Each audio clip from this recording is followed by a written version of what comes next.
Namaste. Your live streams are like therapy to me. I keep hearing them in loop since 2021. Thank you very much, sir. Avishji, thank you. The questions are: one, is China more vulnerable due to internal structural pressures like demographics, debt, legitimacy, than to external military pressure? And does the West misread this balance? So, what is China more vulnerable to? Internal pressures like demographic decline, dropping TFR, etc. Maybe debt. I don't know what the debt structure in China is. The Western media reports all kinds of weird stuff about China, that China is deeply in debt to itself or whatever, but I don't know about that. Legitimacy: the Chinese Communist Party is fully legitimate. No Chinese citizen doubts or questions the legitimacy of the Chinese Communist Party to rule. The Chinese Communist Party does have the mandate of heaven right now. So these are the factors that are internal in nature. Is China vulnerable to these pressures? The demographics will kick in as a problem in the next 20 years, not right now. So right now, it's not an issue. Debt, I think the Chinese have the economy under control, debt, whatever. Legitimacy, there's no question about the legitimacy of the CCP. So there is no such issue. So the internal structural pressures aren't really genuine pressures. External pressure, like the military pressure. Well, what really constrains China is that it is extremely risk averse. The Chinese Communist Party is very happy to bully weaker nations. The Chinese are extremely reluctant to go to war with a more powerful nation, especially the US. The Chinese don't want a war with the US. The US is willing to ride roughshod everywhere. It'll go and regime change Venezuela. They may do a regime, or at least attempt a regime change in Iran. They have done regime changes all over the place, recently in the subcontinent, East and West Pakistan. The Americans do all this. They will fire weapons. They'll fire shots. The Americans aren't afraid of a fight, a military fight. The Chinese are frightened of a military fight. The Chinese know that if they go to war with the US, whether they win or lose, they will lose half of their economy at least. Whatever they've worked for all these years, they will lose. And it's very hard to hit the US. So that's the major Chinese vulnerability. The Chinese want to fight the US, but economically, never militarily. And that is a huge drawback of China. And Trump knows that. And he is pressuring China on that front. Right? So China did not want Venezuela to fall. Venezuela fell. China did not want Syria to fall. Syria fell. Now, who knows what will happen in Iran? China wants to take Taiwan, but is frightened to take military action.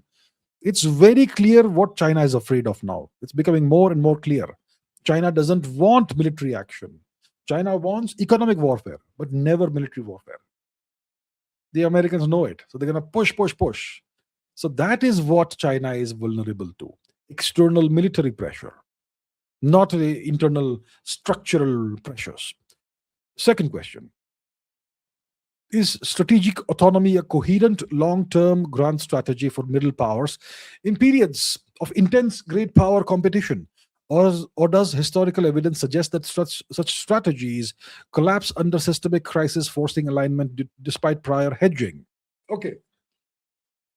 So historically, what do we have? Let's say you are not a very major power, okay, middle power, or whatever you want to call it. You have maybe two great powers or superpowers. And those two are competing for control of the world order, and you are a smaller nation or a weaker nation, maybe large geographically, but you're weak. So what do?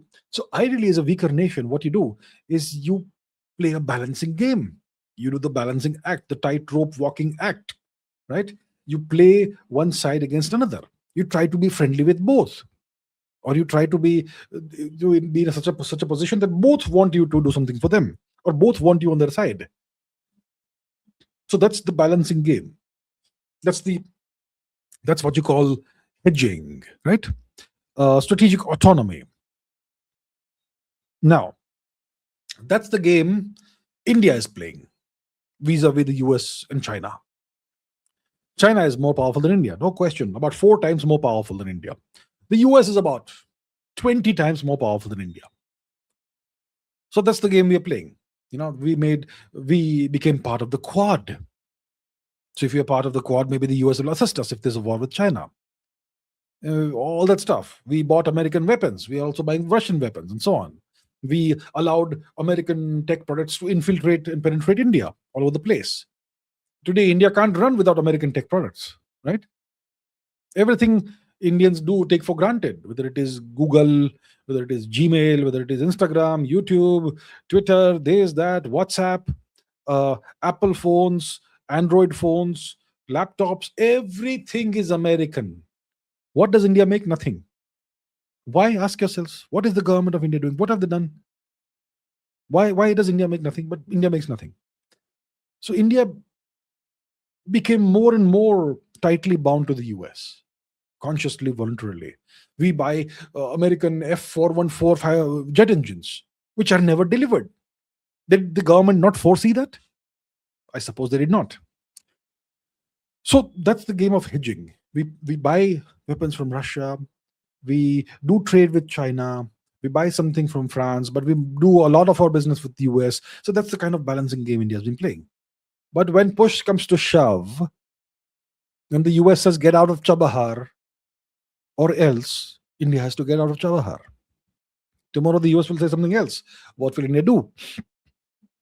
Tomorrow the US says agree to the trade deal on our terms, or we impose 500% tariffs. Your choice. What does India do then?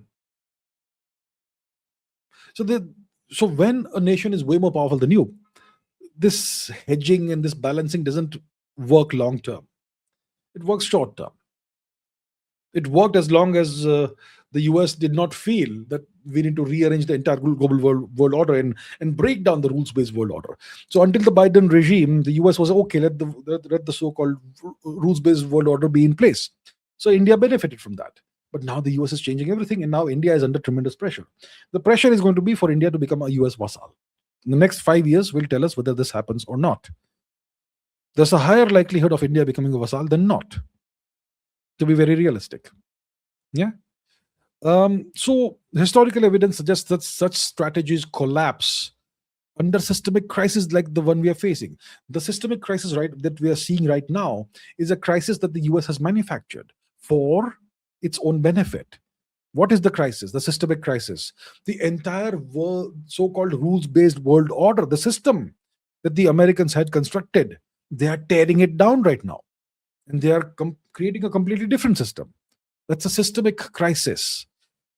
Okay? And there is an emerging bipolarity of sorts. One wonders how long this bipolarity will last. The Chinese side and the US side, the bifurcation of the global world order. China, Russia, Iran, Syria, North Korea, Venezuela. Well, Syria is gone, Venezuela is gone. So it's like China, Russia, Iran, North Korea. Only 4 nations left now. Pakistan is no longer on the Chinese side. Pakistan is a obedient US lapdog now. What if Iran goes? So, you see, the entire system is being changed.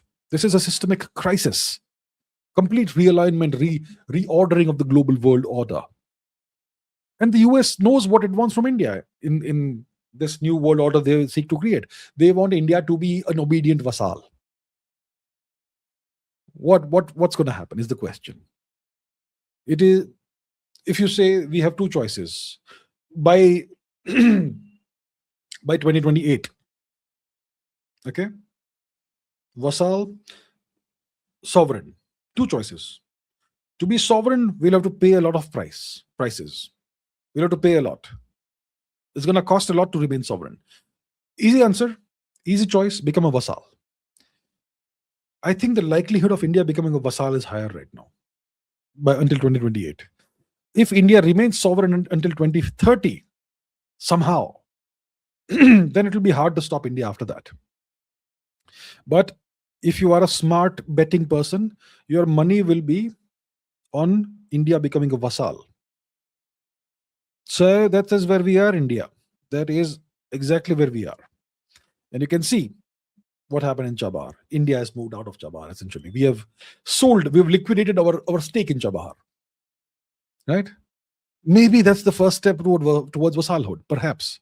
Hopefully not. But maybe. Right? Let's wait and watch.